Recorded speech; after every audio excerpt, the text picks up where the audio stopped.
Alrighty, y'all. So, what is up? Today is rest day for me, but out here getting our morning cardio done. So, I this week made a change. Instead of having my Red Bull in the morning, I've gone ahead and actually have replaced that with a protein coffee. Found one that actually tastes pretty good. I like it. So, Red Bulls are two. I drink a 20 ouncer, so it's 270 calories, 185 grams of caffeine. The protein coffee I found is 175 grams or 170 grams of caffeine, but 20 grams of protein. Red Bull is obviously 0 grams of protein. Bunch of sugar inside of Red Bull and a bunch of other shit that's just not good for you. The protein coffee only has 2 grams of sugar in it, and it is 130 calories for 20 grams of protein. So that is super good. It's made with whey concentrate. It's got espresso in it. Natural flavoring, so whatever that's going to be. I'm going with the vanilla latte flavor out of the 3 I tried. The sugar that is in it is actual sugar, just 100% cane sugar, no artificial sweeteners, and yeah, so health-wise, much better. And lower in calories.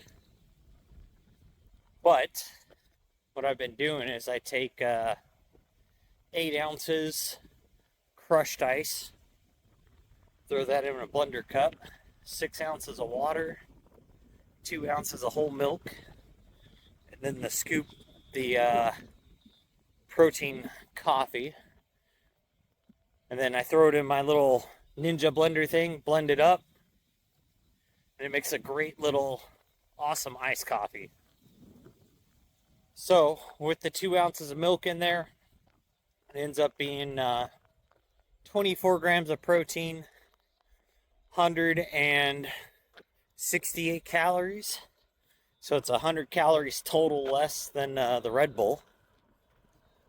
And it's going to help me start getting a little more protein in, since kind of lack a little bit in that department, even though I am eating like 1.25 pounds of meat a day. But it is what it is. So that's going to give me an extra 20 grams there, almost 25 grams. So that is a big plus. Other than that, diet wise, we're going to go back into cutting here, see what I can do over the next week and a half before Thanksgiving. Eating in a maintenance currently with the extra hunger. I'm just not able to control that. I'm going to be completely honest. I cannot stop snacking at the end of the night. So, we're just going to go back into a deficit, because having that slightly less amount of food per day actually makes it easier for me to not snack at night. So that's what we're going to do with that. And then as for training, let's talk a bit about training, because I've seen some comments about volume stuff and reps and weights. And a lot of people don't understand the basics to training for strength and training for growth. So when you're training for strength and hypertrophy to a point, it's about progressively overloading the muscle. You're Going to do that in a few different ways depending upon what you're training. When you're training for strength, you're going to be working in the 3 to 5 rep range for the most part. Maybe like 10 reps, 12 reps on your accessory stuff, but never really past that. Most of the time you're in that 8 rep range on accessories, 3 to 5 reps on your compound lifts. And the reason why is you're looking for explosive strength being recruited from the entire muscle chain to move whatever weight you're trying to move, such as like deadlifts, bench press, squats. You're going to recruit all of your quad, all of your hamstrings, all of your glutes, all of your core stabilization, spinal erectors, to squat and deadlift an overall loaded weight. But that's great when you're training for strength, especially the explosive training that is, to move a big heavy weight. But you're going to tear the muscle fibers apart differently from that large load versus if, say, your 3 rep max is like 315 on the deadlift, right? Well, that's going to build a big thick back to a point, but it's going to be more dense than it is big. And you're going to be able to move a lot of weight. But now if you're trying to, say, bodybuild and put on as much growth as possible, you're probably not even going to do deadlifts in the most part, because they're going to possibly thicken up that lower back and your obliques and abdominals too much to keep that V-taper, and you're going to end up looking like a block. So what a bodybuilder is going to do is they're going to train RDLs to hit those glutes and hamstrings at like 135, 185 if they're 3 rep is 315.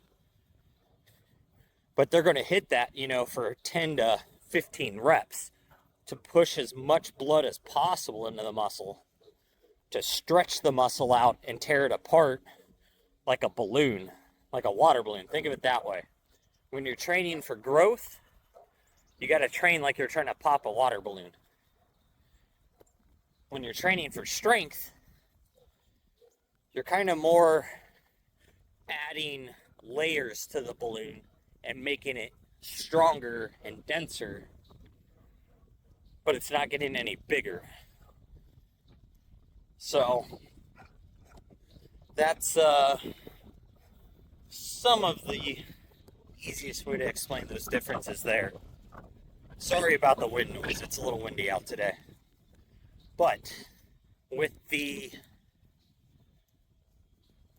differences of the two training, your physique's going to grow differently.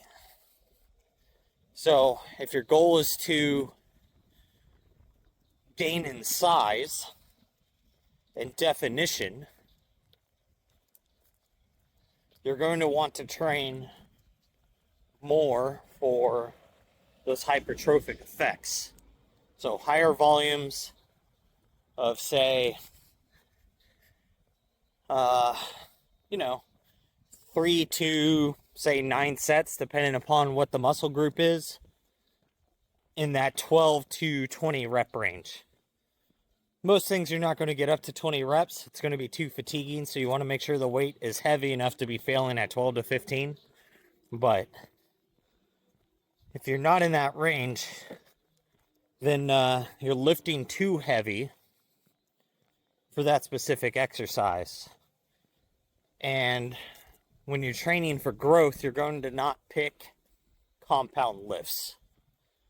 You're going to train exercises that are more specific to the muscle group you're trying to target. So instead of, say, a big bench press, you're going to end up doing like single arm chest presses or a dumbbell press instead of a barbell bench press.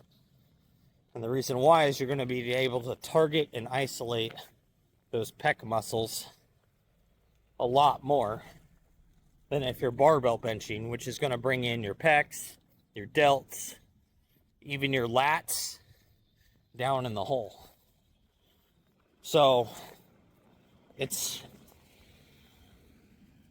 but doing those big compound lifts sprinkled in here and there is going to help you build overall stability and strength, which over time is going to allow you to increase the weight that you're working in those isolated movements in. So it's kind of dependent upon what you're going to do for your overall goals. If you don't really have strength goals that you're trying to hit, there's no reason specifically for the big compound lifts once you hit a certain level of strength. Like if you could bench 225, there's not really a reason to get over 225. If you can squat 225, 315, there's not really a reason to get over that. If you can deadlift 315 or 405, there's not really a reason to get over that unless you just want to be stronger. Because you can spend that time doing another exercise or even two exercises to hit the same level of fatigue, but you can get a lot more isolated and specific load and tension placed onto the muscle you're trying to work for the same amount of effort, making your training just more efficient. So you do give up some efficiency adding in the big lifts, but it is also what's going to keep you in the gym and motivated. So if you like those big lifts, do them. I like the big lifts, so I do them. I know they're not going to achieve the most growth, but I also have some strength factors that I'm trying to reach. So they're just little goals that I have to keep me going on certain things. So, but with that, guys, that's where I'm going to leave today off. I think I've gabbered enough. So we talked about morning routine change, and we talked about the basic differences, or should I say, the introduction to differences of the training styles and the results they're going to give you. So with that, make sure you're out there working towards your goals. Most of all, just don't be a lazy fuck.